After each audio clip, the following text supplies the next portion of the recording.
biasa kita panggilnya Teh Ila ya. Hmm. Beliau ini adalah awardee LPDP untuk PK 199 dan sekarang menempuh pendidikan PhD in Mathematics University of Manchester. Oke, kepada Teh Ila, halo Teh Ila, Halo, kedengaran nggak suara ya, saya? dengar Kak. Dengar ya? Iya, Oke. silakan Teh Ila, waktu dan jamnya dipersilahkan. Oke, makasih ya Kak Farah sudah eh, apa tadi menyambut gitu ya, membacakan CV singkat dan makasih juga buat Telering ini yang sudah memfasilitasi. Sebetulnya saya sempat menolak ya, cuman katanya audiensnya beda gitu tiap batch. Jadi ya udah gitu.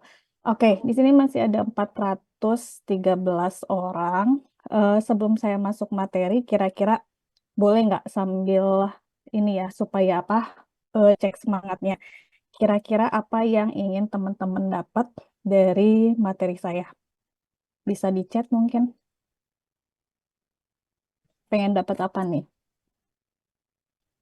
Atau harapannya apa? Motivasinya apa bisa mendaftar dan ikut webinar ini ya gitu. Ngebelain malam-malam malam minggu lagi kan.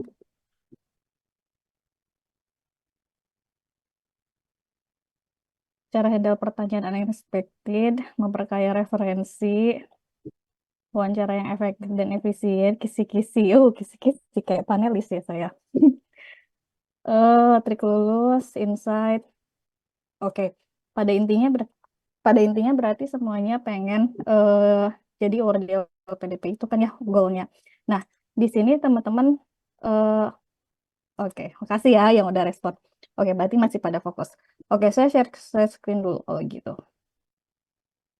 Sebentar.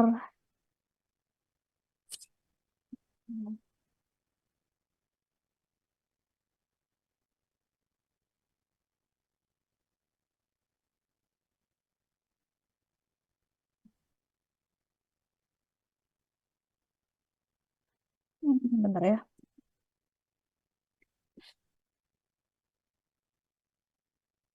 Ini kelihatan nggak? Kelihatan ya? Kelihatan Kak. Oke, ya. Jadi ini sama aja sebetulnya pada dasarnya ya dengan yang tadi Dokter Ocha sampaikan. Jadi persiapan tes substansi, tapi ini bagaimana caranya mengemas CV LPDP melalui peta konsep gitu. Jadi ini tuh sebetulnya eh, pengalaman saya pribadi waktu 3 tahun yang lalu itu udah lama banget ya. Jadi ketika saya mendaftar beasiswa batch 1 tahun 2022 gitu. Nah, perlu saya disclaimer dulu bahwa ini tuh karena murni pengalaman, jadi tidak ada jaminan lolos kalau teman-teman misalkan mengikuti cara saya, kemudian akan jadi di LPDP gitu ya. Jadi silahkan kalau misalkan masih relevan dan bermanfaat itu bisa diikuti dengan modifikasi misalkan yang disesuaikan dengan CV, esai, dan research proposal teman-teman nanti gitu ya. Oke, tadi sebetulnya udah banyak disinggung sih sama Dokter Ocha. Paling kalau misalkan waktu itu saya apa ya, saya rangkum si form LPDP itu saya buat menjadi 3 komponen. Jadi komponen yang pertama adalah CV gitu ya. Yang kedua itu adalah esai. Yang ketiga adalah karena S3. Hati-hati di yang S3 jadinya 3 gitu ya. Jadi ada research proposal. Kalau yang master mungkin 2 gitu ya, CV dan esai. Nah, kalau CV ini sebetulnya isinya tuh lebih kayak profiling. Jadi bagaimana sejauh mana panelis gitu atau si pembaca itu bisa mengetahui profil kita, baik dari segi kekurangan, kelebihan gitu ya. Kemudian menggali potensi yang ada di kita gitu dengan segala kelebihan dan kekurangan tadi. Kemudian memberi gambaran karena nanti itu kan ada sisi psikologis ya. Jadi orang psikologi bisa tahu nih kita seperti apa orangnya gitu. Kemudian hati-hati ini sebetulnya bukan cerita terkait pencapaian atau achievement karena kenapa di form LPDP sendiri itu sebetulnya udah ada kan si kolom apa achievement atau prestasi. Jadi misalkan kalau teman-teman mau menceritakan achievement, jangan terlalu over expose gitu ya di esai atau di CV. Tapi kalau udah terlanjur karena udah disapin ya udahlah gitu ya. Tapi kalau misalkan dulu saya memilih kalau pencapaian kayak achievement itu tuh disimpannya di kolom yang sudah disediakan oleh LPDP. Kemudian di situ kita nggak harus terlihat sempurna karena ya namanya manusia ya pasti syarat dengan kekurangan. Jadi nggak apa-apa banget teman-teman punya kekurangan misal atau teman-teman misalkan melankolis ya nggak apa-apa gitu ya. Itu tuh nggak harus misalkan yang aslinya melankolis tapi harus terlihat jadi yang ekstrovert misalkan atau jadi harus yang sanguin nggak harus gitu. Kemudian ini disusun dalam chronological order dan sebetulnya ini nggak tahu ya apakah udah jenuh atau belum gitu dengan metode STAR.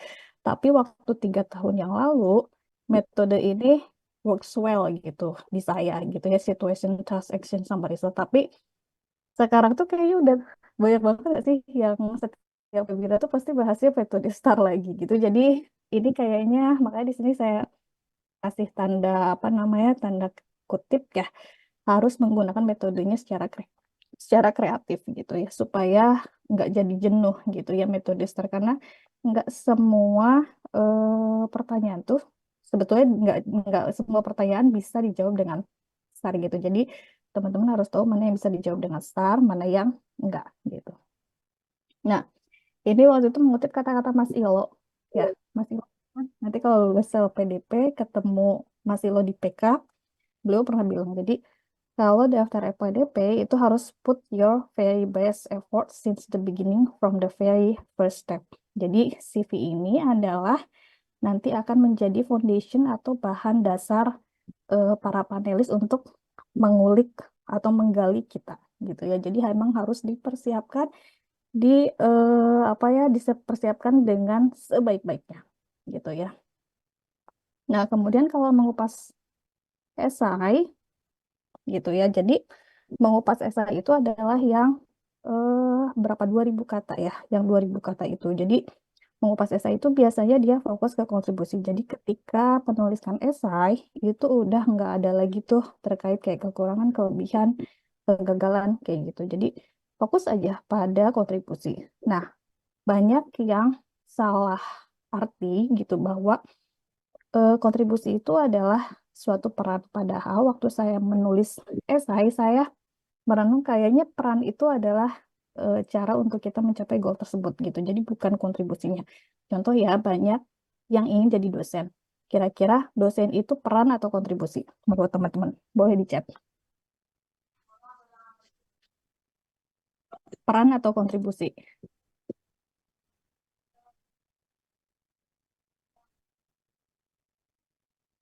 Ah, itu tuh sebetulnya peran kan. Jadi, misalkan nih, bedanya ya supaya misalkan tahu bedanya peran sama kontribusi. Kontribusi kita adalah misalkan membuat pendidikan merata di daerah 3T. Nah, itu kan goalnya. Sebetulnya nggak harus jadi dosen, tapi misalkan bisa jadi kita jadi misalkan pembuat kurikulum atau bisa jadi guru dan dosen kan beda ya. Atau bisa jadi kita misalkan volunteer, di sana volunteer pendidikan gitu. Atau kita bisa menjadi pemimpin misalkan anak-anak yang putus sekolah gitu. Nah, itu tuh perannya bisa macam-macam. Tapi tujuannya adalah sama gitu. Jadi berkontribusi untuk membuat pendidikan di daerah 3T menjadi merata, misalkan gitu. Jadi jangan sampai nanti ketika menjawab itu cenderung untuk mengulang-ulang si perannya itu gitu. Tapi kita nggak tahu kontribusinya apa gitu ya. Jadi menurut saya ditariknya harus dari kontribusi dulu. Kontribusinya apa? Terus kira-kira apa yang bisa teman-teman isi untuk mencapai kontribusi itu gitu ya. Nah, kemudian setelah tahu kontribusinya mau ngapain, teman-teman nanti breakdown kontribusinya itu jadi jangka pendek, menengah, panjang.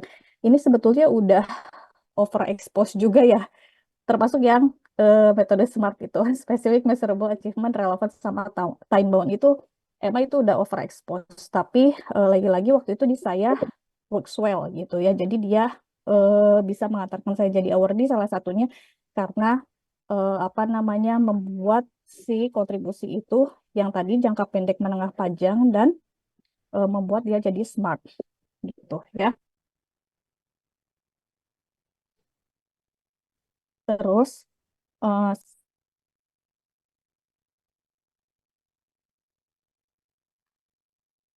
nah kemudian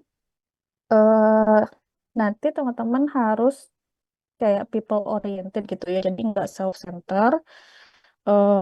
Kalau misalkan people oriented, kita pasti titik beratnya itu ke masyarakat gitu, ke stakeholder. Tapi kalau misalkan self center, pasti titik beratnya itu adalah ke pencapaian-pencapaian yang udah kita raih gitu. Nah, itu beda nanti kerasanya gitu ya. Jadi kalau self center itu kayak istilahnya semua harus apa namanya, semua kontribusi semua itu harus ke saya gitu, atau harus menguntungkan saya. Tapi kalau misalkan people oriented gitu, apa yang saya lakukan adalah untuk masyarakat gitu. Jadi ke out gitu ya, ininya apa namanya, si kontribusinya itu untuk keluar gitu. Jadi bukan untuk ke dalam diri gitu ya. Nah, kenapa demikian? Karena lagi-lagi ya tadi, PDP tuh maunya kita berkontribusi, jadi nggak hanya untuk diri sendiri, tapi kita tuh sebagai kayak fasilitatornya aja, fasilitator untuk melakukan kontribusi tersebut di bidang apapun gitu ya. Kemudian yang paling penting adalah nanti brainstorming what, why, sama how.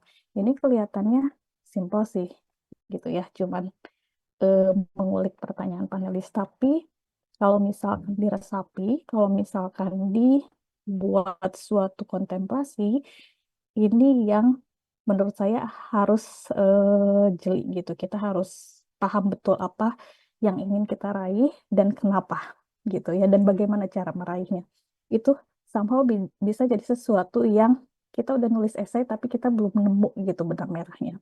Jadi di sini tuh perlunya brainstorming adalah untuk menemukan benang merah antara tiga komponen tadi ya, CV, SI, dan untuk S3 itu research proposal. Kalau untuk master, untuk menyatukan benang merah dari CV dan SI tadi gitu ya. Jadi jangan sampai CV dan SI itu kayak dua hal yang kepisah gitu. Jadi saya waktu itu mencoba dengan segala yang saya punya gitu ya, kekurangan, kelebihan, kegagalan yang pernah saya alami itu tuh sebetulnya untuk mensupport yang satunya gitu, untuk mensupport si kontribusi yang ingin saya lakukan gitu ya.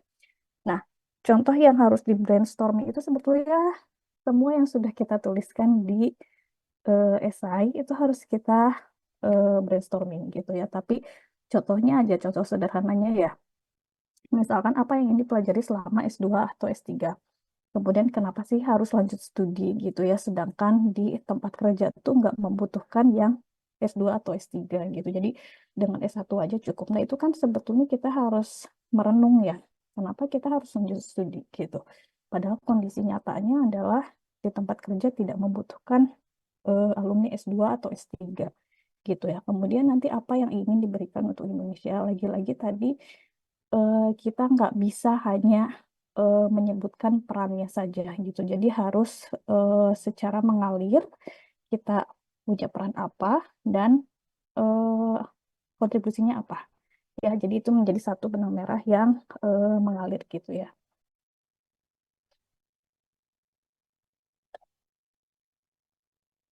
Kemudian ini bagi pendaftar S3 mungkin nanti akan apa, mengupas proposal gitu ya. Nah, mengupas proposal itu waktu itu berdasarkan pengalaman saya proposal saya itu sederhana. Jadi enggak yang apa ya?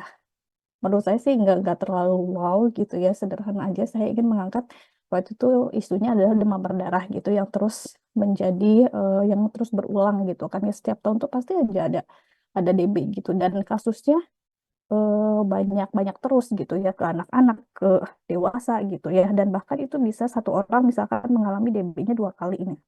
Itu tuh sebetulnya masalah sederhana gitu, tapi memiliki dampak nyata gitu.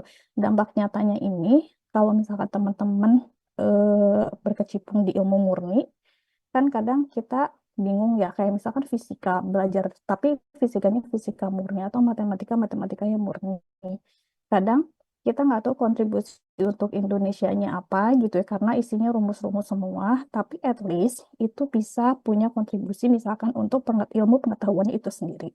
Misalkan teman-teman bisa membuat rumus yang baru misalkan gitu ya, itu juga sesuatu yang bisa dilakukan. Jadi maksudnya jangan khawatir bahwa ilmu-ilmu yang seperti itu, misalkan yang murni, yang fundamental itu tidak bisa berkontribusi gitu. Jadi eh ya pokoknya teman-teman bisa dirancang gitu sedemikian serupa gitu ya sampai kelihatan nanti manfaatnya seperti apa gitu. Kemudian ini tadi yang Dok Ocha bilang betul ya, kita harus ambisius, tapi jangan terlalu ambisius. Kenapa? Karena sesuatu yang berlebihan itu memang nggak baik ya. Jadi kalau misalkan terlalu ambisius, nanti akan tipis sekali batasannya ketika teman-teman melanggar segala aturan dan norma gitu. Jadi boleh ambisius, tapi jangan sampai kita over gitu ya. Jangan terlalu ambisius sampai misalkan menabrak hal-hal yang atau melanggar gitu hal-hal yang terkait norma, kemudian regulasi dan lain sebagainya gitu ya. Kemudian nanti teman-teman bisa kaitkan isu kekinian menjadi fokus misalkan kalau teman-teman maunya membantu pemerintah ya udah yang isu lagi pemerintah hadapi sekarang apa. Kemudian di situ ada gap yang bisa kita isi apa gitu. Jadi berangkat dulu makanya tadi dari masalah sederhana yang dihadapi gitu. Kira-kira masalahnya apa, kemudian ada gap apa, kita bisa nggak mengisi gap atau ruang kosong tersebut gitu. Bisa di pemerintah, bisa juga di institusi, misalkan untuk yang bekerja gitu ya. Jadi, oh sekarang lagi ada kesenjangan apa nih gitu ya di institusinya gitu atau misalkan lagi ada gap apa ada ruang kosong apa bisa nggak kita isi di situ sehingga setelah kita kembali ke Indonesia atau ke institusi itu kita bisa mengisi ruang tersebut gitu dan eh, melengkapi apa yang dulu kurang gitu sekarang menjadi terisi gitu dan semakin baik gitu ya. Jadi kupas dulu tiga hal tersebut. Oke, nah sekarang kenapa? Pertanyaannya, ya, kenapa CV, esai, dan proposal tadi sebaiknya ini nggak harus sih ya. Jadi nggak ada pakem khusus harus banget dituangkan ke dalam mind map. Tapi misalkan kayak karena saya pakainya waktu itu ini, jadi ya saya sarankan sebaiknya dituangkan ke dalam mind map. Kira-kira kenapa? Ada yang mau jawab nggak di chat?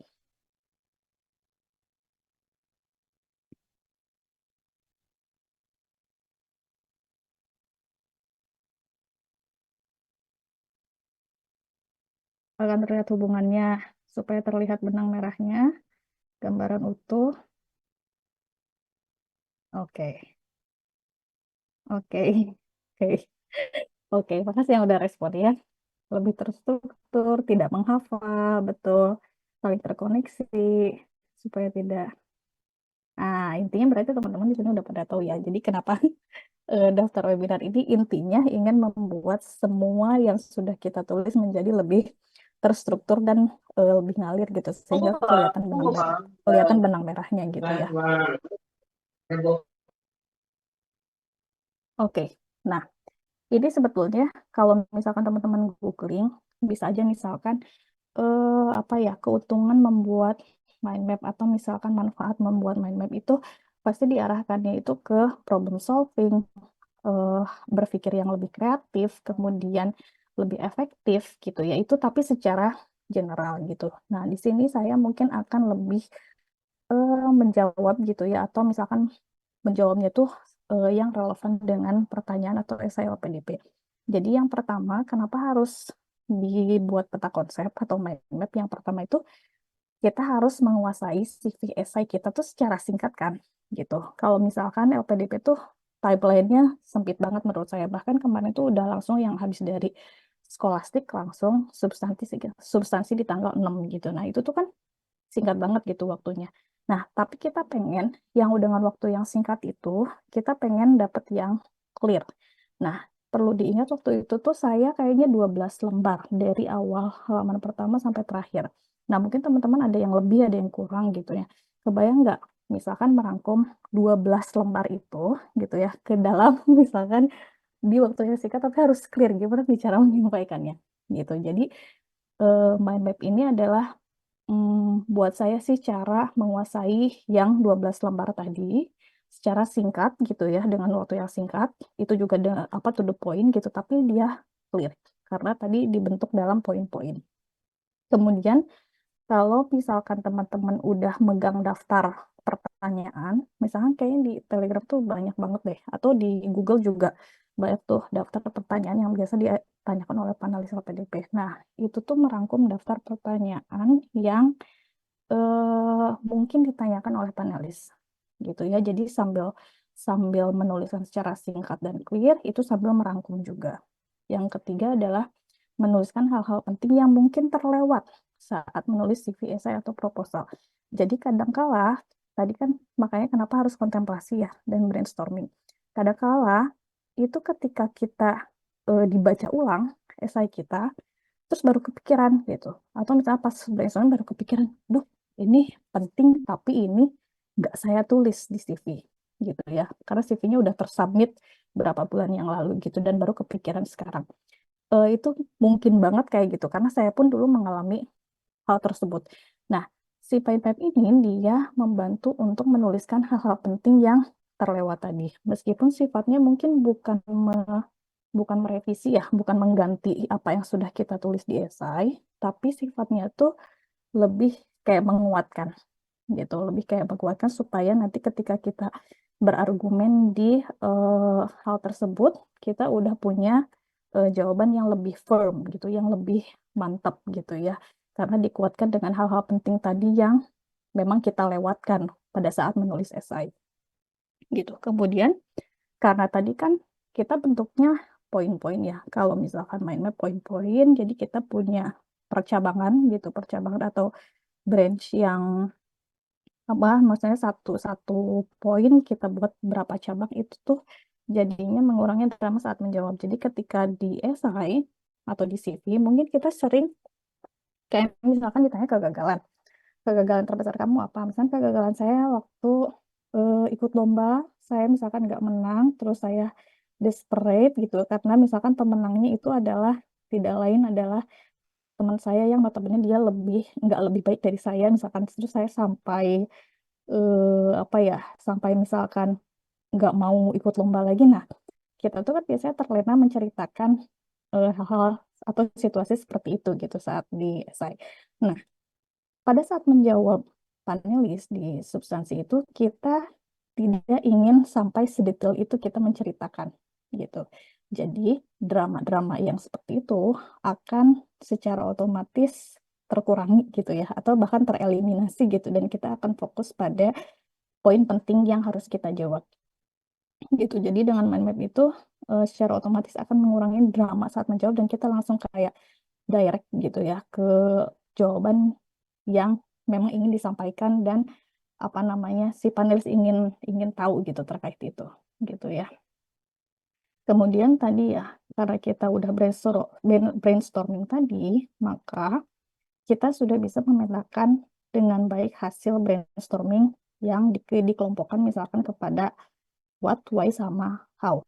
Kalau dulu saya mengelompokkannya ketiga pertanyaan ini, tapi kalau misalnya teman-teman lebih nyaman dikelompokkannya ke dalam tiga komponen yang tadi ya, misalkan yang terkait CV, CV aja, kemudian esai, esai aja, atau misalkan proposal ya proposal aja, atau misalkan ada, misalkan saya lebih nyaman kontribusi dia jadi mind map sendiri gitu, nggak apa-apa. Jadi misalkan kontribusi kontribusi aja, kemudian akademik ya udah akademik aja, atau misalkan yang berkaitan dengan psikolog psikolog aja itu nggak apa-apa. Jadi senyamannya teman-teman itu bisa dimodifikasi ya mind mapnya. Kemudian yang selanjutnya adalah meningkatkan daya ingat sehingga kita menjawabnya lebih struktur dan terstruktur dan efektif. Kenapa? Karena kita ketika membaca mind map itu yang kita lihat adalah poin-poinnya. Jadi poin-poinnya apa ya harus kita ingat. Oh, ini kalau misalkan kita udah lihat oh poinnya misalkan kita harus menjawab A, maka kesananya gitu narasi selanjutnya tuh langsung eh, bisa langsung kita apa namanya buat mengalir gitu ya. Jadi kita cukup misalkan di jadi stimulate daya ingat kita tuh dengan hanya melihat si poin pentingnya tadi. Gitu ya, itu udah menstimulasi daya ingat kita sehingga kita misalkan langsung ngalir aja gitu ke sana. Ya asalkan si pokok utama dari jawabannya itu udah kita tahu gitu. Kemudian kayak ini nggak tahu saya aja atau apa ya. Saya tuh saya tuh orangnya paling nggak suka menghafal gitu ya. karena terbiasa melihat sesuatu yang singkat gitu dalam rumus atau kalimat matematika. Jadi ketika melihat narasi panjang, itu malah mengaburkan fokus saya. Nah, jadi mungkin ini lebih cocok untuk yang orangnya tuh nggak suka bernarasi panjang gitu. Ini cocok banget gitu ya seperti saya. Tapi kalau teman-teman nanti misalkan oh dengan mind map ini nggak apa ya nggak cocok misalkan lalu kembali ke narasi panjang dengan poin-poin yang biasa gitu. Itu it's okay gitu ya. Oke. Ini ini original mind map saya waktu 3 tahun yang lalu. Jadi kenapa ditulis tangan? Karena waktu itu refleks ya. Ya udahlah tulis apa namanya pengen pengen dapet apa yang ada di CV essay sama proposal. Tapi saya nggak mau ribet. Akhirnya saya buat ini tulis tangan dan ini buatnya nggak dalam sekali duduk gitu ya. Jadi teman-teman ini kelihatannya singkat, tapi ini saya untuk mengisi poin-poinnya ini tuh kadang ya sehari misalnya cuma dapat 3 poin, 4 poin gitu ya. Nanti dilanjut misalkan besok atau sorenya, misalkan atau malamnya gitu sambil ngelamun, dilanjutin gitu ya. Makanya si bentukannya amburadul seperti ini gitu ya. Nah, di sini tuh karena tadi saya kelompokinnya kan ketiga pertanyaan ya. Jadi apa yang bisa ditanyain dengan kata tanya apa, bagaimana sama mengapa gitu. Nah, jadi di sini tuh nyampur antara yang akademik, yang apa namanya, yang akademik, yang psikolog, yang CV, esai tadi tuh nyampur di sini. Kayak misalkan satu dua tuh strength sama weakness itu adanya di CV kan. Adanya di CV, tapi misalkan ke life goal ke nomor 3 ini kayak mau PhD kayak gitu tuh lebih kayak ke SI gitu lebih kayak ke akademik gitu ya gitu jadi ini cabangnya juga terserah teman-teman kira-kira dibutuhkan berapa percabangan itu disesuaikan aja nah ini tentang why nah ini why lebih berantakan lagi ya waktu itu nggak sampai poin 8 ini nggak cukup jadi saya lanjut ke atas-atasnya gitu nah gitu ya. Nah, ini tuh mind map yang waktu itu saya setiap hari bawa. Jadi ketika misalkan ada waktu luang, sambil misalkan nunggu jemput anak atau apapun gitu ya, ketika ada waktu luang nunggu gitu. Itu biasanya ya udah saya baca ini gitu. Terus sambil menyusun kira-kira ketika saya punya poin ini, misalkan nomor 1 ya. Kenapa di UK itu poin-poinnya kan itu ya, ada 3 poin itu misalkan. Kira-kira saya menyampaikannya harus seperti apa, tapi saya mention ketiga poin ini gitu ya. Atau misalkan ketika ditanya kenapa sih S3-nya nggak di Indonesia. Nah itu misalkan ada 3 poin juga. Saya make sure ketika menjawab kurang dari 2 menit, saya udah nembak ke 3 poin tersebut gitu ya. Nah, nah ini tuh why sama what somehow bisa jadi mirip ya. Karena kayak misalkan apa ya? Kenapa LPDP misalkan? Ini tuh bisa ditanyainnya kayak gini. Mengapa kamu milih LPDP gitu dari sekian banyak beasiswa gitu. Mengapa kamu milih LPDP? Ini makanya saya taruhnya di why gitu. Tapi somehow bisa juga ditanyakan apa yang memotivasimu, misalkan apa yang membuatmu tertarik untuk mendaftar LPDP itu sama aja kan ya intinya gitu. Kenapa yang dipilih ke LPDP? Jadi kalau misalkan teman-teman tergantung ya kontemplasinya atau misalkan pas brainstorming bertanyanya pakai kata tanya what atau why itu silahkan fleksibel aja. Nanti mau ditaruh di why atau misalkan mau ditaruh di what gitu ya. Atau misalkan kayak pertanyaan ini, yuk misalkan ya, kenapa kamu? Waktu itu saya nanyanya mungkin pas lagi ngelamun, saya nanyanya kayak, kenapa LPDP harus memilih kamu? Makanya saya taruhnya di why gitu ya. Kenapa sih kalau harus harus memilih kamu dari sekian banyak apa aplikan gitu. Tapi ketika misalkan teman-teman nanyanya, apa yang membedakan kamu dengan kandidat lain? Itu kan jadinya pertanyaannya apa ya? Nggak apa-apa nanti teman-teman taruhnya di yang what-nya ini gitu ya. Jadi be fleksibel aja gitu. Nah, ini berantakan juga. Oke, ya ini tuh how ini tuh lebih kayak untuk mind map yang jawabannya tuh cenderung panjang Jadi cenderung kita membutuhkan penjelasan yang lebih panjang dengan langkah-langkah yang terperinci. Itu biasanya ditanyakan dengan how.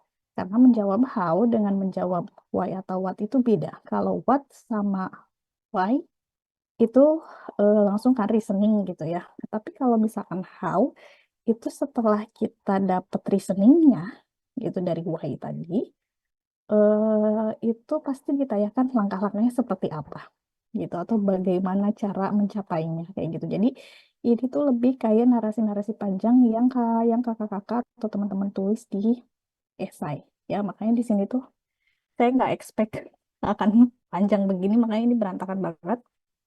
Contohnya ya terkait kontribusi, misalkan nomor 6.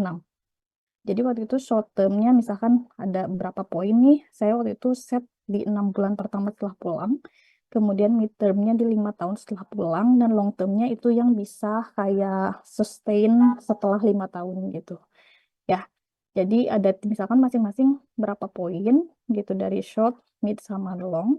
Kemudian ya udah itu di apa namanya dibuat poin-poinnya dan dipastikan saat menjawab gitu kita tahu bahwa intinya atau misalkan poin awalnya ini ya udah nanti ngalir aja misalkan langsung ke poin 2 sama 3 tuh kita buat dia jadi ngalir gitu ya apa namanya satu satu narasi gitu ya atau misalkan ke akademik sistem di UK. Waktu itu saya buat juga gimana sih sistem akademik di UK. Jadi misalkan di sini ada tiga, tiga tahap gitu ya. Tiga tahap, kemudian nanti outputnya apa. Waktu itu saya jadi 4 poin ya. Jadi kayak di 4 poin ini ya udah saya ceritain ngalir. Jadi eh, pertama apa, misalkan terus bagaimana, kemudian rangkaian kurikulumnya seperti apa, misalkan di 4 poin ini tuh udah tercover gitu ya. Jadi di sini tuh kita hanya membuat poin-poin yang pentingnya aja gitu ya. Ini waktu itu kayaknya saya udah stuck di poin ke-8 gitu. Padahal ekspektasinya masih ada poin-poin yang 9, 10, 11 mungkin ya.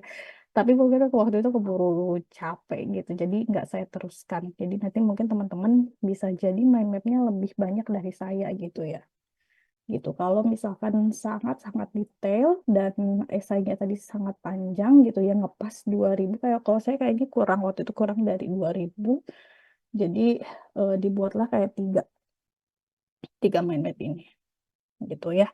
Nah, pada intinya kalau misalkan saya boleh rangkum ya karena kita sebetulnya nggak bisa kan yang merubah esai yang udah ditulis gitu. Jadi yang udah disubmit ke LLP nggak bisa ditarik ulang gitu, nggak bisa direvisi juga.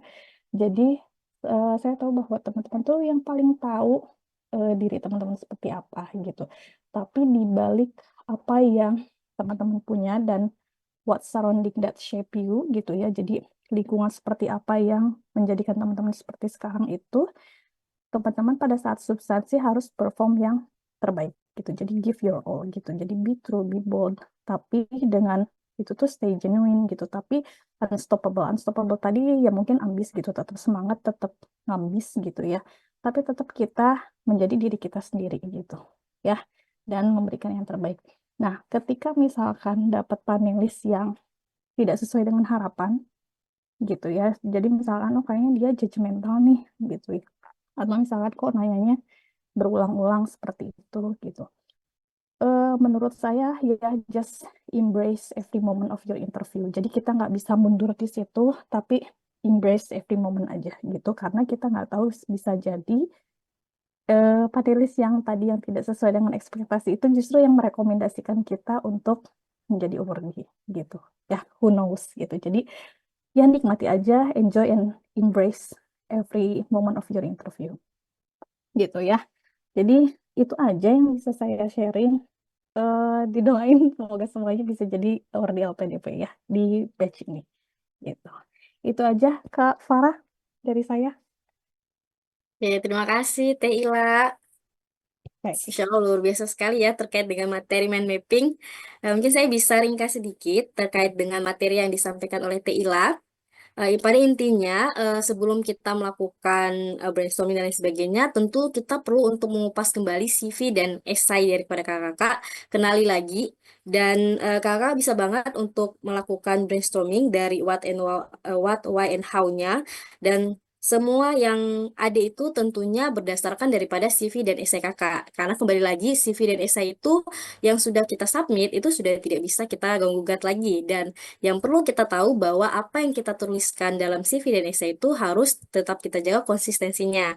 Nah, sehingga penting sekali nih kakak yang tadi disampaikan oleh Teila bahwa inti daripada itu semua adalah untuk menjadi diri sendiri dan jangan lupa untuk berikan yang terbaik. Oke, terima kasih Teila. Mungkin kita lanjut kepada sesi tanya jawab ya. Tanya jawab dan diskusi ya. Oke, mungkin kita kasih beberapa pertanyaan ya kak ya. Mungkin Untuk yang mau raise pertanyaannya hand bisa, dulu ya, Kak Farah ya. Siapa tahu oke, aja yang off oh cam ya, dan ngobrol. boleh, boleh. Ya mungkin untuk pertanyaan pertama, sesi pertamanya ini saya kasih dua dulu ya Kak ya. Dua dulu untuk yang raise hand duluan, nanti kemudian saya bacakan juga dari beberapa yang ada di kolom chat ya. Nah, silakan untuk Kak Azmi.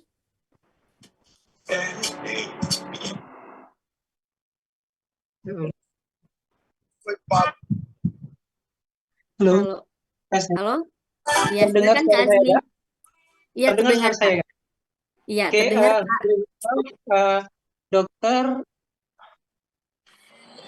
alhamdulillah dokter, banyak sekali insight yang saya dapatkan. Nah, eh, hingga saat ini sebetulnya saya masih merasa cukup deg-degan ya, karena eh, pelaksanaan interview saya di tanggal 15 hari Kamis gitu. Tinggal 4 hari lagi gitu. Makanya bingung nih mau ngomong apa lagi gitu Kak.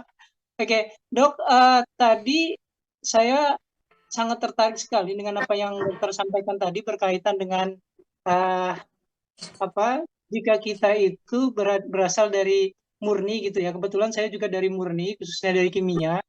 Nah, itu sebetulnya pada saat nanti ditanya berkaitan tentang riset kita, apakah kita menjelaskan secara detail atau bagaimana ya gitu. Itu dok. Oke, langsung Halo? dijawab ya. Kak Azmi, Iya, masih ada lagi pertanyaannya Kak? sementara ini dulu. Oke, baik, terima kasih Kak Azmi. Untuk Dokter Ocha, apa mau langsung dijawab? Karena ini khusus langsung ini ya diarahkan pada Dokter Ocha ya. Bener ke saya Dokter ya? Atau gimana tadi? maksudnya Iya, Dokter ke gitu. Kak Ila ya kayaknya ya? Iya, Bidang murni iya, ya? dokter lagi. Kak, oh, Kak Ila lebih baik. kayaknya. Ah, Ke ah. Heeh. Ke Bidang saya. murni kayaknya. Saya bukan bidang Ah, murni sih jatuhnya.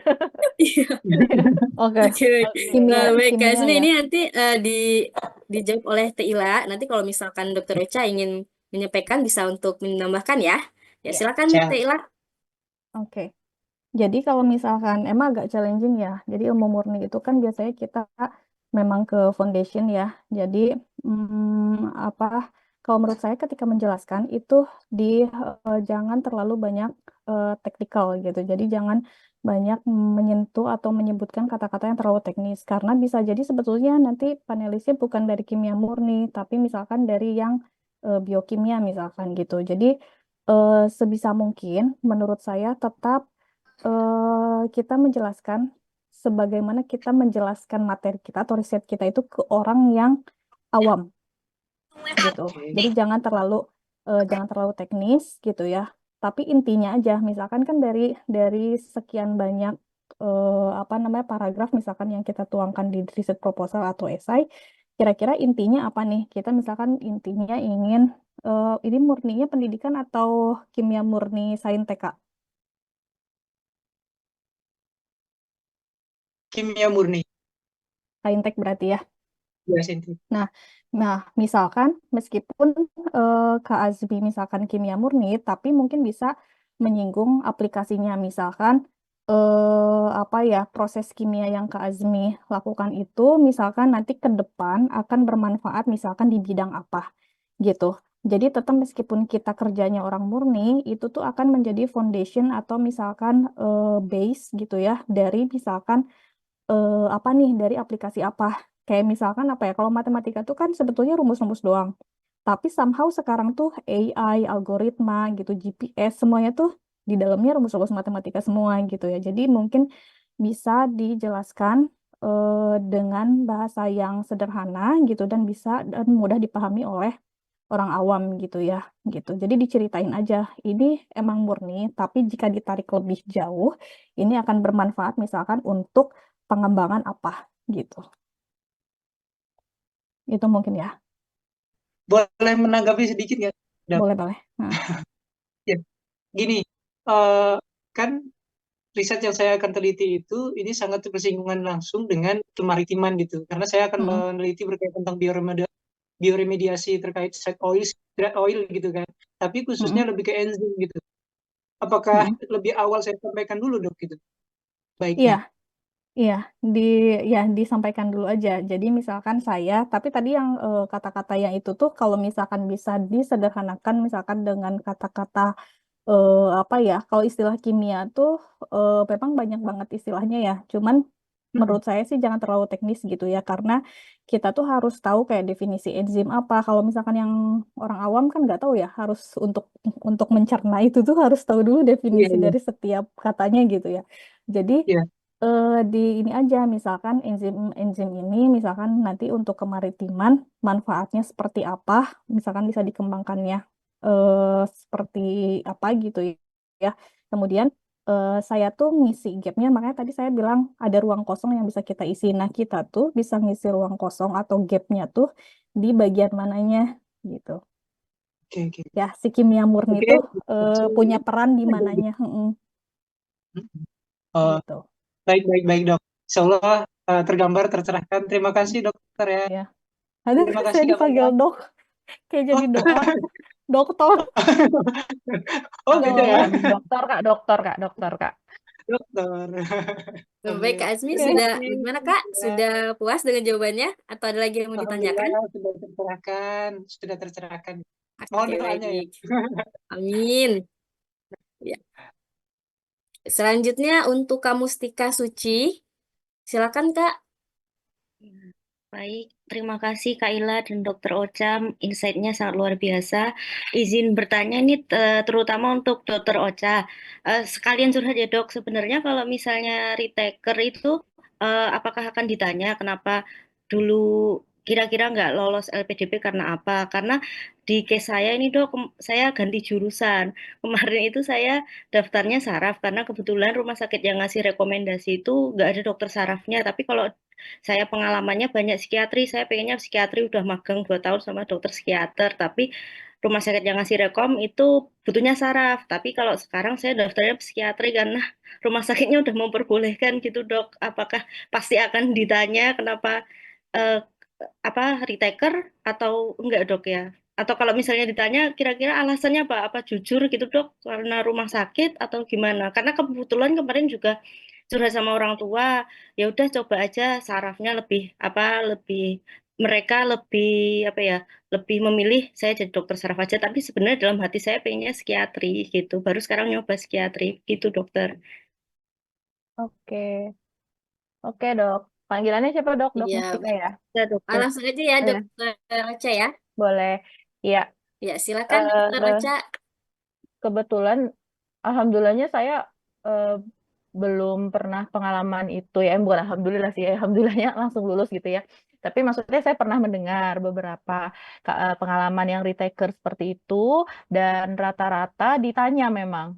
Jadi dan kan nggak mungkin bohong ya, karena kan record itu terpampang nyata ya kalau di LPDP ya record kita pasti ada gitu. Kalau menurut saya justru saya setuju kalau dokter menjawabnya, kalau saya dari segi pewawancara ya saya memandangnya dokter menjawabnya dari segi rekomendasi justru nggak apa-apa. Kenapa? Karena lebih bisa dipertanggungjawabkan bahwa saat itu dokter memang dapat kesempatannya di saraf dibanding dokter berubah pikiran gitu. Paham kan maksud saya? Kalau berubah pikiran dan berubah minat itu berarti dokter menunjukkan dokter orangnya nggak konsisten. Jadi kayak ya berarti kamu gampang diubah-ubah dong gitu kan. Nanti biasanya tuh dibelok-belokin ke situ tuh, terutama kalau psikolog yang udah nanya, "Oh, berarti kamu orangnya pelin-pelan ya?" Gitu gitu, gitu ya. Psikolognya sambil nulis-nulis gitu ya. Nanti kan dokter psikiatri ya. Gitu ya. Gitu.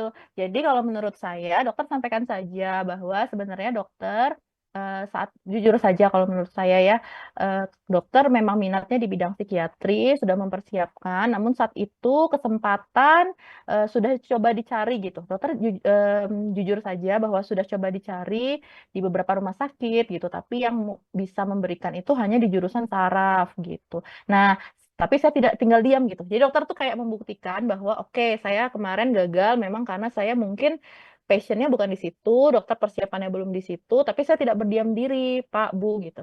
Saat ini saya berusaha lagi, saya approach lagi, saya usaha lagi ke rumah sakitnya, sehingga akhirnya sekarang di ACC, begitu.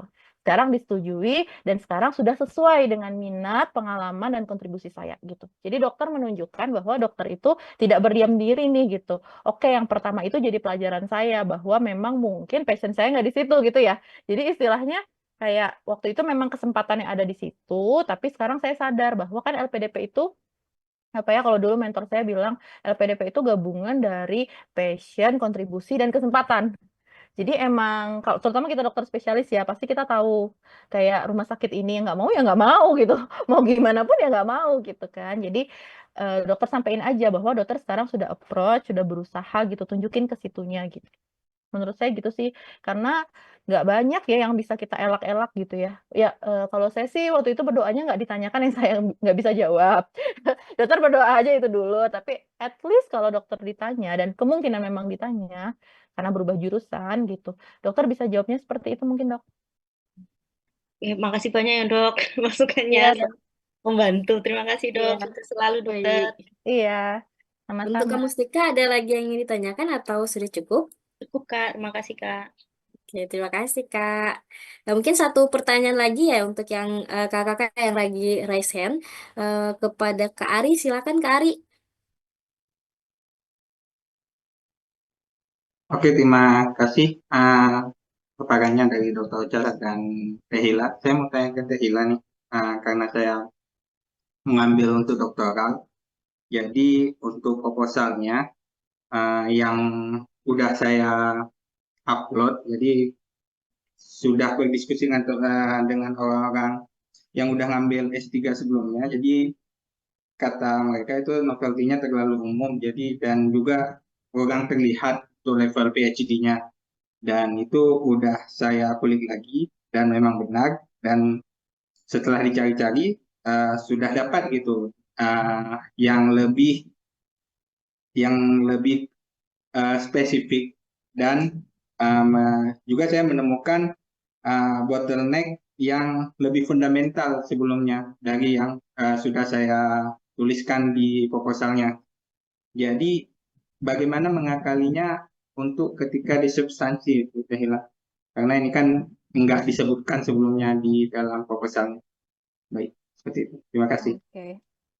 Oke, Kak Ari tadi ya. Jadi di poin-poin yang tadi kenapa harus dituliskan ke dalam mind map, menurut saya tadi tetap jadi berangkatnya dari yang ditulis di esai karena itu yang akan dipegang oleh panelis ya. Cuman kalau misalkan ada yang bisa ternyata oh baru ketahuan misalkan ini tuh ada yang bisa menguatkan gitu. Jadi ditulis aja di mind mapnya gitu.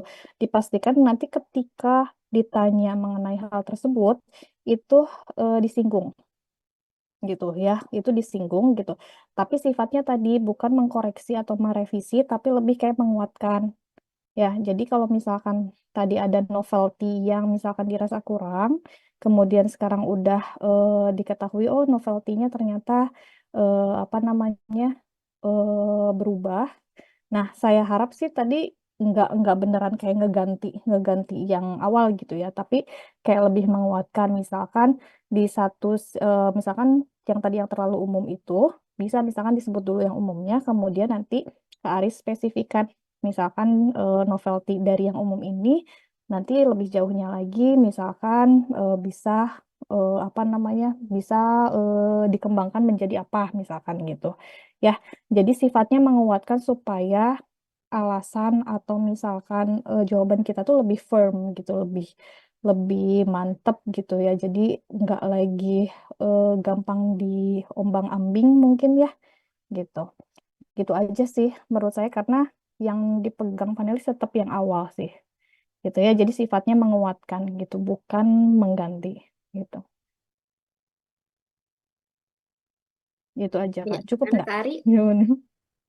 Ya, cukup deh. Terima kasih, Tehila, jawabannya. Oke. Mungkin kita lihat dari pertanyaan yang ada di chatroom ya Kak ya. Untuk pertanyaan yang pertama, ini khusus untuk Dokter Ocha. Dok, saya ingin bertanya saran agar disabilitas bisa lolos membuat pewawancara terkesan dan juga membuat esai yang menarik. Terima kasih, Dok. Ya, silakan, Dokter Ocha. Wah, oke. Berarti ini buat esai ya. Kalau esai sepertinya harus sesi tersendiri ya, panjang ya esai itu ya.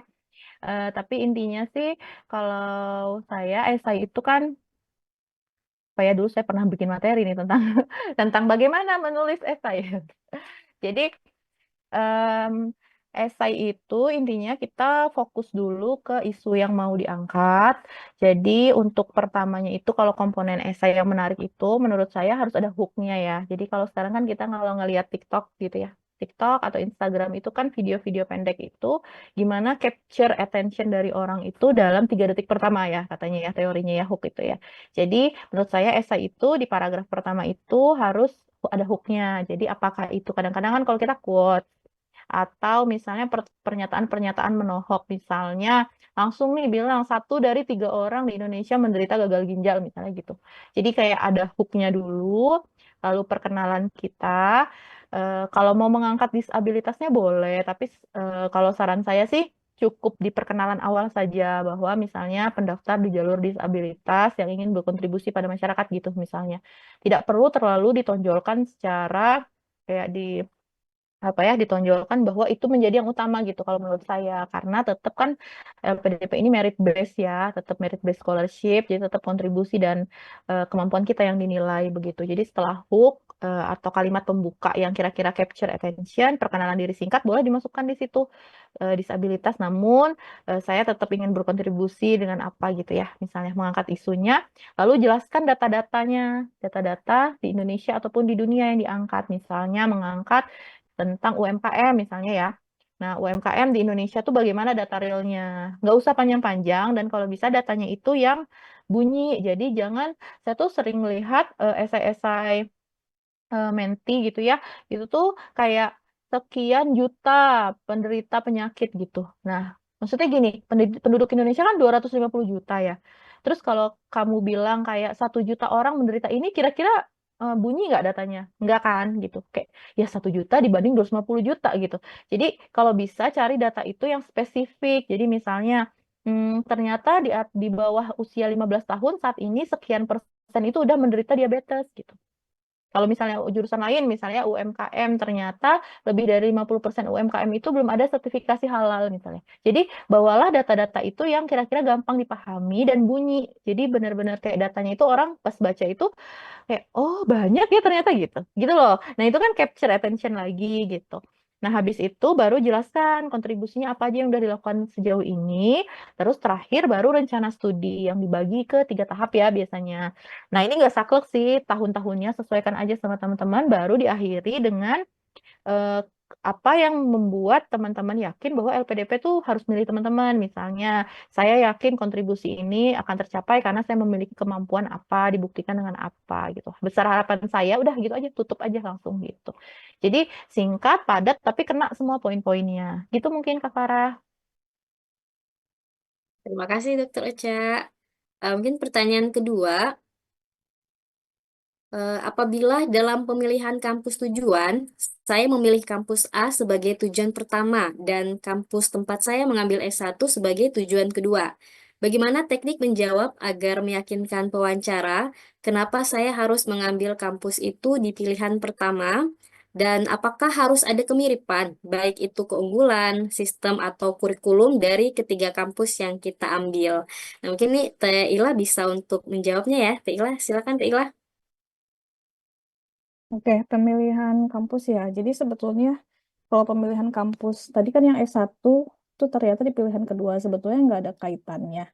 Pemilihan kampus tuh nggak ada kaitannya dengan alumni mana gitu ya. Jadi kita bisa milih kampus di mana aja sesuai dengan apa yang kita butuhkan. Jadi kalau misalkan kakaknya milih 3 kampus, berarti jalur non LOE, dipastikan misalkan itu linear. Yang pertama sih di Indonesia tuh masih masih apa ya, masih kayak memperhatikan linearitas gitu ya. Tapi karena kalau misalkan nggak linear juga nanti harus tahu alasannya kenapa milihnya kok nggak linear dengan dengan jurusan yang ada di S1 gitu.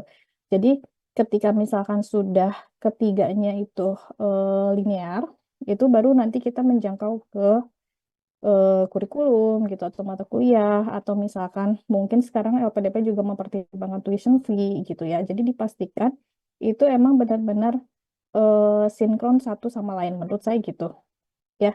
Jadi selama itu bisa mengakomodir kakaknya gitu ya, jurusan kakaknya gitu. Kemudian nanti secara apa namanya secara kurikulum juga misalkan sesuai dengan apa yang dicari itu nggak apa-apa ya. Oke, terima kasih Taila. Mm-mm. Mungkin ada satu pertanyaan lagi di kolom chatnya kita. Izin bertanya, ini khusus untuk Dokter Ocha ya. Izin bertanya, bagaimana cara menjawab pertanyaan jika case bukan dokter PNS? Pertanyaan pertama, apakah kamu yakin setelah lulus kembali ke RS pemberi rekomendasi?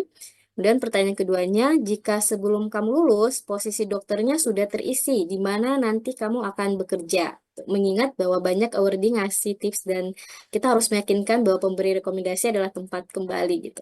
Lalu jika ditanya kenapa memilih LPDP bukan beasiswa Kemenkes atau hospital base, apa kira-kira jawaban yang tepat? Terima kasih. Ya mungkin Dokter Ocha bisa untuk memberikan jawabannya, Dokter. Boleh. Ini Dokter Lydia ya. Iya, jawabannya borong ya ini ya. Pertanyaannya diborong ya. Oke, Langsung sekali ya di bentar. sini. Saya baca dulu. Oh ya.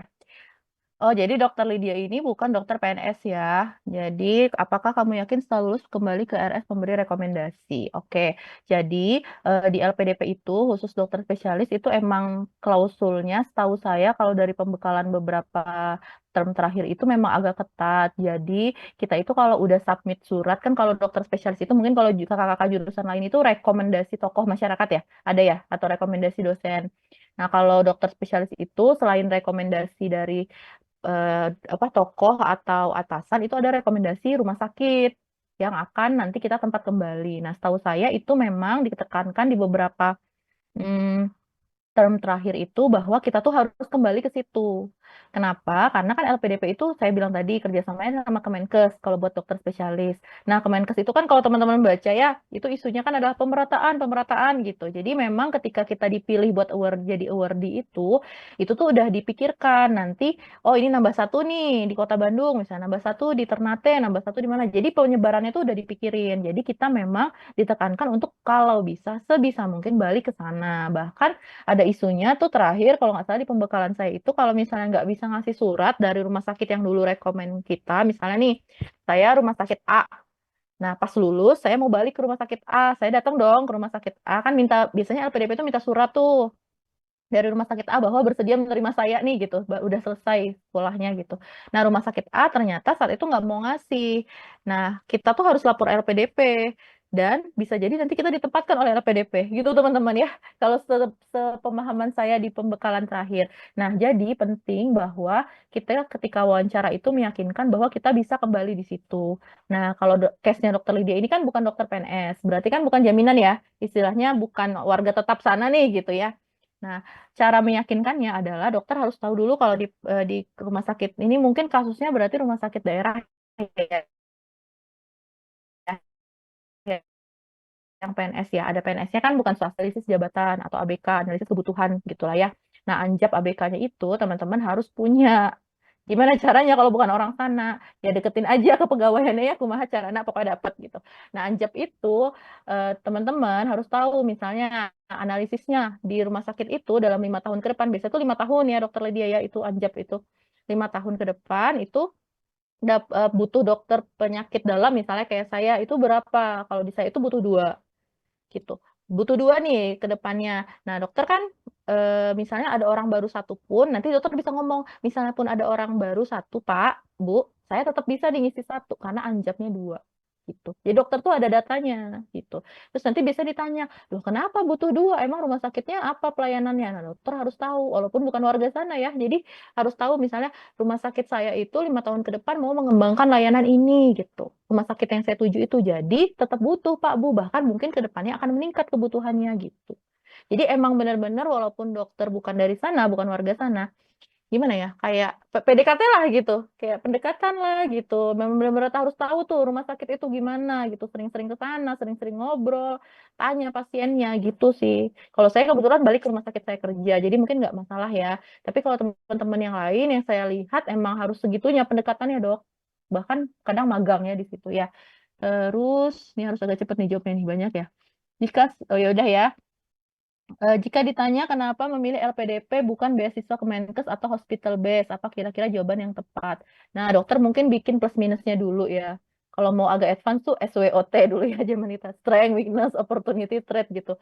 Tapi ya udah simple aja dulu. Kalau LPDP itu kan semua jurusan ya dok, bukan hanya dokter. Jadi kayak saya nih jadi kenal Kak Ila, Kak Farah gitu ya.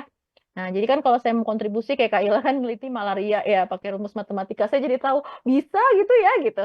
Nah, kalau saya cuman beasiswa Kemenkes kan saya nggak tahu, cuman kesehatan aja. Atau apalagi hospital base itu dokter doang isinya. Saya nggak tahu tuh jurusan-jurusan lain gitu. Itu mungkin satu. Terus yang kedua juga dokter pahami dulu beasiswa Kemenkes itu coveran finansialnya nggak sebanyak LPDP.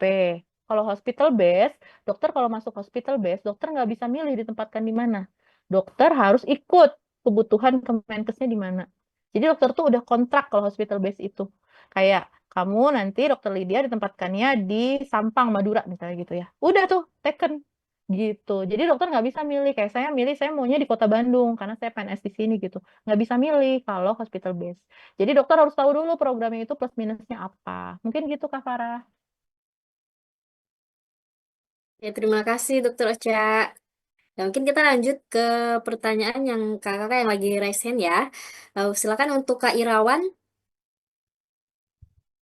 Oke, baik. Terima kasih Kak atas kesempatannya. Assalamualaikum warahmatullahi wabarakatuh. Assalamualaikum wabarakatuh. Selamat malam Kak Ila dan Dokter Rosa, gitu ya. Pada malam hari ini luar biasa. Ini pertama kali saya ikut Zoom dan ini merupakan kali kedua saya mendaftar LPDP. Nah, kemarin saya di batch 2 2024 saya gagal di proposal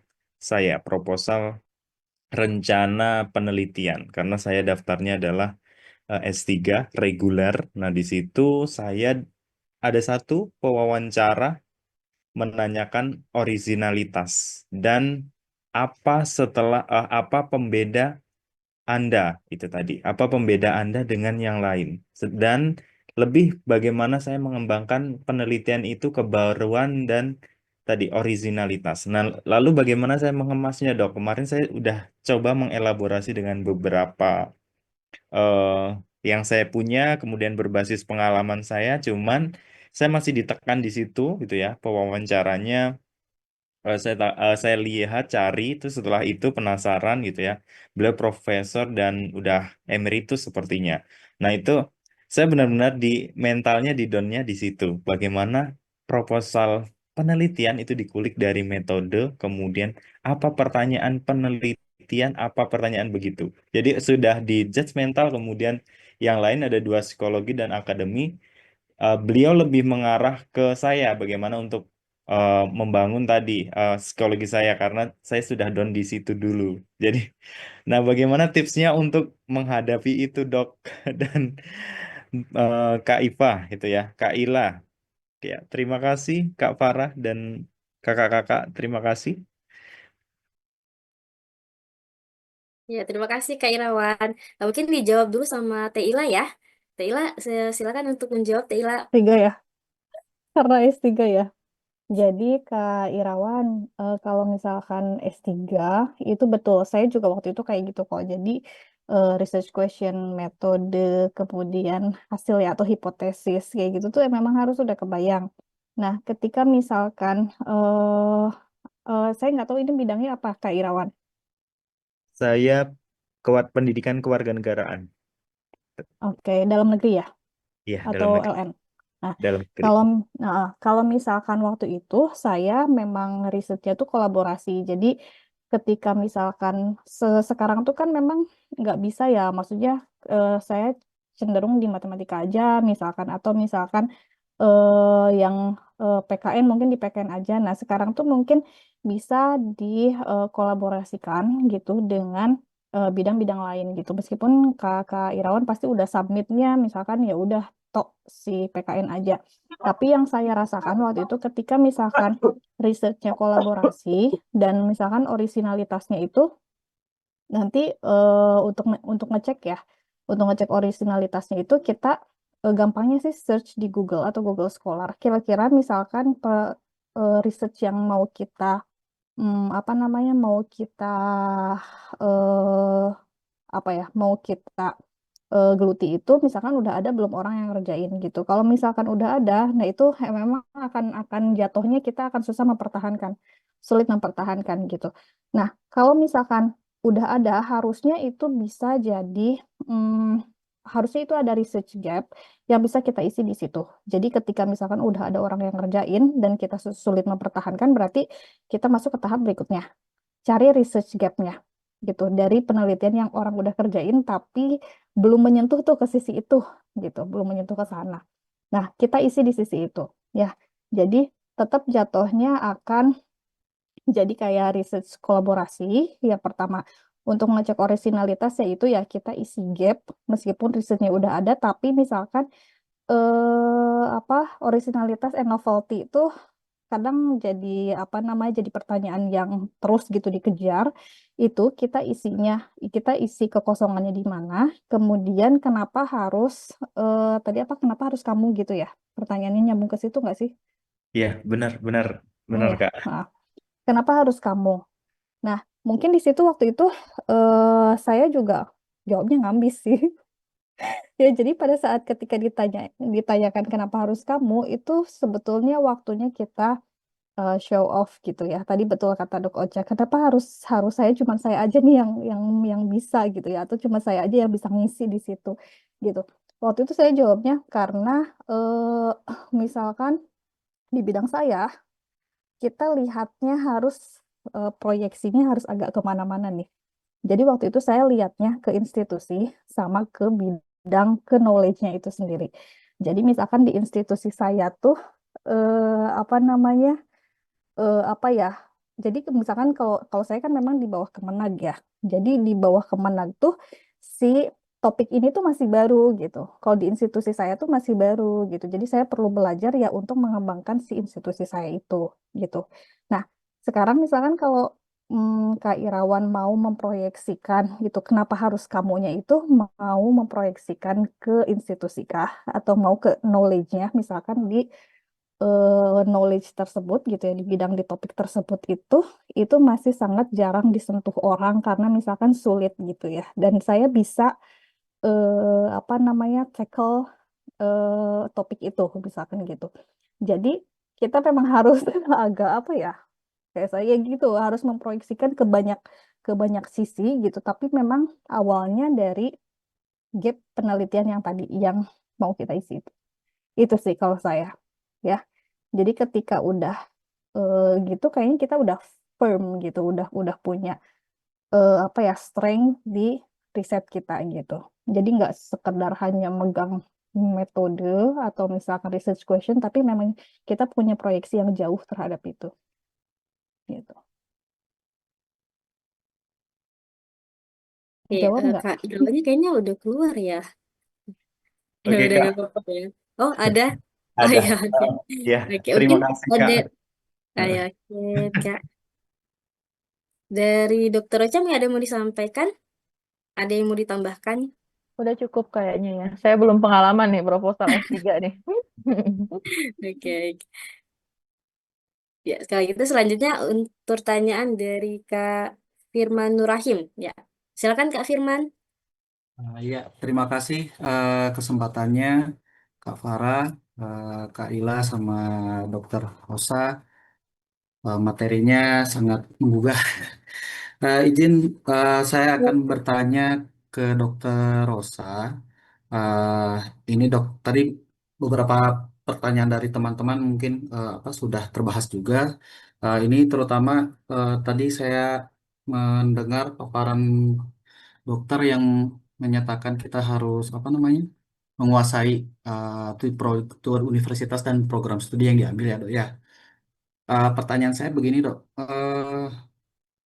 dalam pilihan saya itu kan mencantumkan 3 universitas. Eh, dan saya itu yang centang hijau yang di ACC itu hanya yang pilihan pertama dok. Saya mengambil di Unpad juga dok. Saya di Rehab Medik, PPDS Rehab Medik rencana. Memang di esai saya sudah mencantumkan keminatan saya terhadap prodi itu dok. Termasuk juga keunggulan universitas dibanding universitas lain. Pertanyaannya, mungkin nggak dok di wawancara itu eh, dipertajam lagi pertanyaan soal mengapa memilih jurusan itu dan apa mungkin universitas lain itu tidak akan ditanyakan begitu dok? Maksudnya, jadi biar saya bisa memfokuskan kira-kira pertanyaannya itu eh, di mana saja gitu loh. Kalau memang tidak akan ada pertanyaan di kampus lain gitu. Karena memang saat pengumuman itu saya hanya di pilihan satu aja saya di ACC-nya begitu dok. Oke, Dokter Firman, saya mau tanya dulu, maksudnya di ACC itu dokter tuh nge-submitnya satu aja gitu ya? Enggak dok, saya ngesubmitnya Oh, tiga, tiga di kampus. form LPDP 3. Betul. Tapi yang centang hijau itu yang pilihan satu aja dok. Pilihan 2, 3-nya itu dia centang apa? Checklist. Oh, Si- kenapa ya? si- Oh, berarti karena rehab medik nggak ada di situ, apa gimana? eh, Pilihan pertamanya tuh saya Unpad dok, Rehab Medik Unpad. Oh, Pilihan 2 itu Rehab Medik UI. 3-nya itu Rehab Medik UNER. Memang di daftar pilihan perguruan tinggi itu nggak banyak, sekitar 6 atau eh, 8 iya, memang kampus lah. nggak banyak rehab medik. Heeh. Tapi Jadi itu memang termasuk ya, UI sama UNER kan harusnya ada ya? betul, Dok, betul. Oh, Mungkin kenapa ya nggak centang ya? Saya jadi penasaran ya. ya Iya, itu dok, kenapa ya? mungkin mungkin dari jawaban di web itu dok, di di tampilannya itu eh, dibilang kalau disesuaikan sama rekomendasi pimpinan gitu. Jadi Ke PNS. saya PNS dok. Jadi memang di surat itu hanya Oh, ditentukan pilihan satu. Tapi teman-teman saya yang lain dok, pilihan heeh. 2, 3-nya bisa gitu. Kayak yang ngambil anak, yang ngambil Tetap mata bisa gitu. centang. Tentang gitu. Kok Hanya saya aneh aja ya yang ini ya? Iya, hanya baiklah. satu pilihan gitu dok. Oke, oke. Itu berarti hal-hal teknis ya. Saya mungkin di luar kuasa saya ya. Saya menjawab berdasarkan pengalaman dan saya cerita-cerita juga kepada URD yang lain ya dok ya. Jadi kalau dari pengalaman saya itu saya sama nih kebetulan pilihannya Unpad. Jadi ditanya kenapa memilih Unpad begitu ya. Tapi sebenarnya waktu itu saya nggak ditanya, nggak template gitu. Saya ditanya gini, kamu mah mau pilih Unpad karena di Bandung ya gitu. Saya gitu ya, agak ter ini ya gitu. Kalau ditanya kayak gitu, judgmental sekali gitu ya. Terus, nah, salah satu tips juga ya, misalnya dokter nantinya ditanya gitu kayak, misalnya langsung dijudge, mau kamu pilih Unpad karena gini ya, misalnya gitu. Kalau memang jawaban itu masuk akal, maksudnya ya saya PNS Kota Bandung gitu, tinggalnya di Bandung ya, otomatis ya, secara naluriah manusiawi pasti kita milihnya di Unpad. Jawab aja iya, akui saja, jangan dielak, jangan dibantah gitu. Jawab iya, tapi dokter tambahkan fakta-fakta lain, kenapa dokter memilih di Unpad gitu. Misalnya kalau waktu itu saya ada 5 poin gitu ya. Saya sampaikan poin-poinnya dulu. Jadi kayak Unpad itu termasuk studinya yang paling sebentar, 4 tahun. Kayak UI sama UGM kan 4,5 ya dok ya, 9 semester. Kemudian di Unpad itu ada medik kritis. Jadi kita itu megang ICU juga, IPD-nya gitu, penyakit dalamnya megang ICU gitu. Pembedanya apa gitu. Nah, terkait tadi, saya yakin dokter pasti sudah memikirkan apa kelebihan dari Unpad ya, pastinya rehab mediknya apa. Terkait tadi, apakah mungkin ditanya? Menurut saya tetap mungkin ya dok, karena kan tetap muncul ya di formnya walaupun nggak centang gitu. Tetap mungkin dokter siapkan saja kenapa nggak milih dari yang lain. Misalnya tadi UI sama UNER, bedanya apa? Biasanya itu mereka itu nanyanya bedanya sih dok, biasanya bedanya. Jadi kayak kenapa gitu, kenapa nggak milih di, terutama kan saya kan lulusan UGM. Kenapa nggak milih di UGM aja? Kamu kan lulusan UGM ya, buat kita yang spesialis nih ya, buat teman-teman mungkin yang nggak tahu kalau spesialis itu ngaruh ya dok ya. Kita jurusan mana? Maksudnya dulu saya lulusan UGM, biasanya tuh ngambilnya balik lagi gitu kan. Nah tiba-tiba nih saya aneh sendiri ya, saya mau ke Unpad gitu kan. Jadi itu dikulik sih, menurut saya cukup dikulik sih dok waktu itu dan sedetail itu. Jadi saya sampai menyampaikan bahwa masa studi, SKS-nya, terus apa namanya? Ada bidangnya itu ya medik kritis tadi yang plusnya dibanding. Terus saya sampai ditanya judul tesis. Nih mungkin tadi ada juga yang nanya ya di kolom chat ya. Judul tesis ditanya nggak dok? Saya ditanya ya teman-teman. Saya ditanya judul tesis padahal dokter spesialis gitu ya. Saya ditanya judul tesis. Kenapa tertarik? Dosen pembimbingnya siapa? Nah saya tuh soalnya alasannya gini dok. Kalau di Unpad itu saya ada salah satu dosen yang saya ingin dia membimbing tesis saya gitu. Jadi saya ditanya kenapa beliau, terus saya ditanya ngambil datanya gimana, hubungannya apa yang mau dilihat, terus saya ditanya bahkan alternatifnya. Jadi menurut saya ya itu ya emang sulit ya LPDP itu ya nggak terprediksi. Jadi saran saya tetap aja dok siapkan better prepare ya daripada nanti dokter bingung-bingung gitu dan hati-hati ya dok ya. Jadi jangan jawab gini ya soalnya Unpad itu lebih baik daripada UI sama UNER, jangan ya. Karena dokter nggak pernah tahu jangan-jangan yang wawancara dokter ada dari UNER.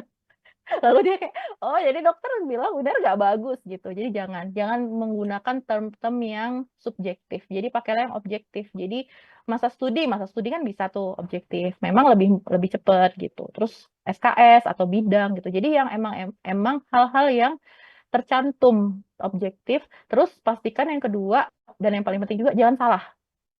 Soalnya pernah saya dengar cerita menti saya itu salah. Jadi dia bilang transplantasi ginjal itu bisa di mana gitu. Ternyata nggak bisa dok. Terus dokter yang wawancara bilang, loh kan nggak bisa, transplantasi cuma bisa di UI. Dan akhirnya kita terdiam ya, mau jawab apa lagi ya, kayak salah gitu. Jadi jangan sampai salah. Soalnya kalau data kedokteran itu bisa di searching ya, kayak semuanya itu ada datanya gitu.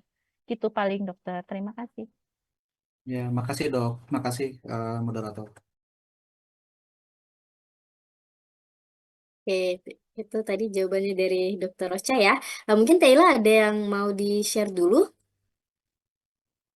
Iya, ini terkait pembuatan mind map ya. Kalau dirasa sulit gitu untuk apa bikin secara manual, ini sebetulnya teman-teman ini kelihatan nggak?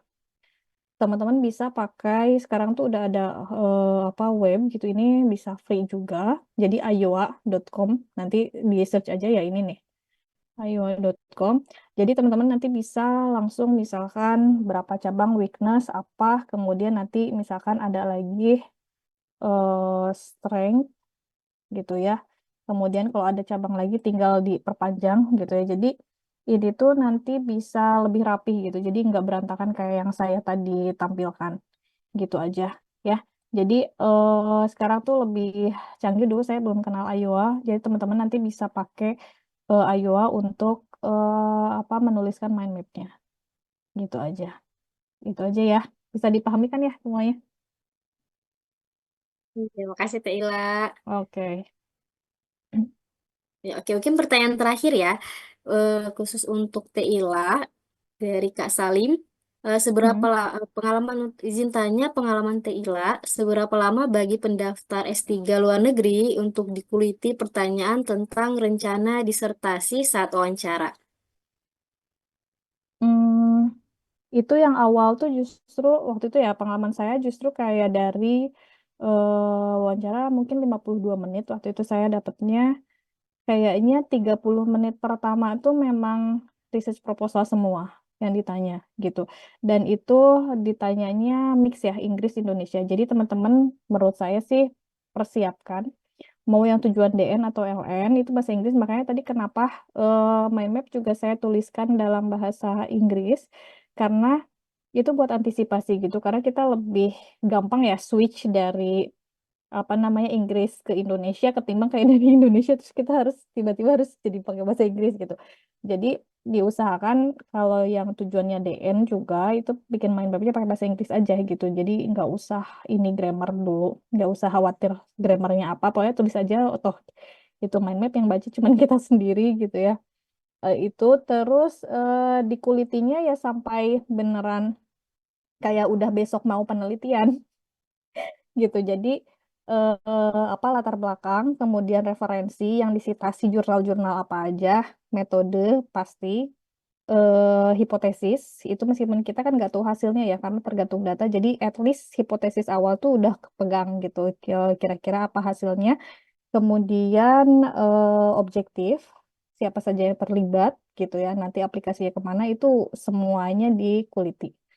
Ya, jadi ya benar kata saya tadi kayak yang besok udah mau terjun ke lapangan meneliti gitu.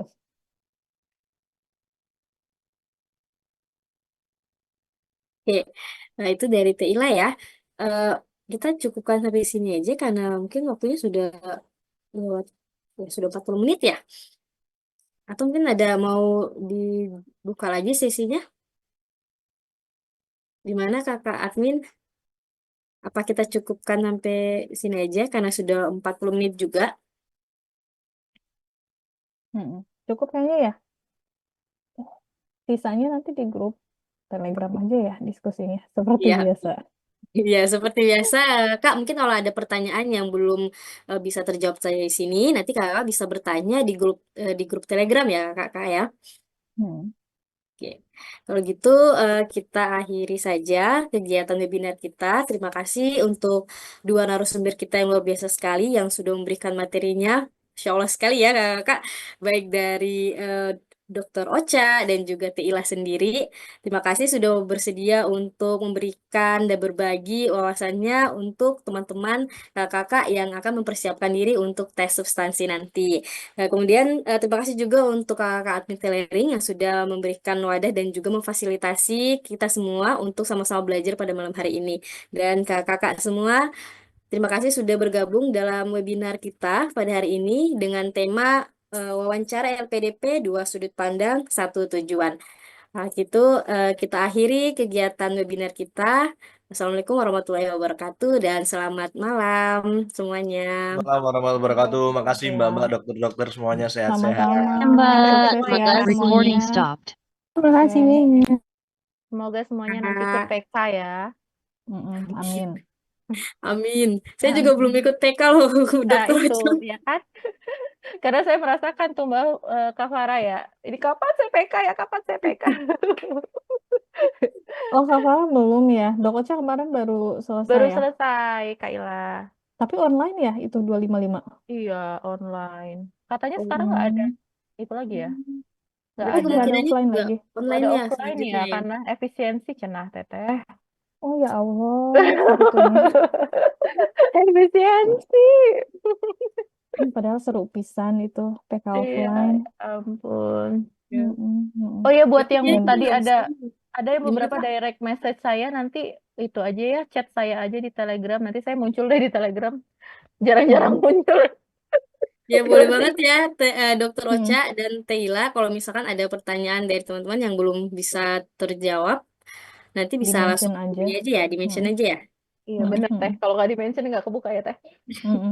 Mention aja. Ya Kak bisa mention ya di grup Telering di ya grup Telegram kita. Yang di bagian itu aja tuh apa wawancara ya, ada kan ya Oh subnya. ya, benar-benar. Yang di bagian Wawancara. wawancara. Oke, Oke, terima ya udah ya kasih. semuanya Ya, ya. izin Kasih live ya. wifi. Terima kasih Teila dan juga Dokter Yuk. Ocha. Terima kasih Kak Farah, Kak Randy, Ya, sama-sama Teleri, Kak. Terima Kak kasih juga Jana, Kak Kak Jana, Arya, nanti ada Kak Arya juga, Kak Kak Randy. Jana. Iya. Iya. Oke.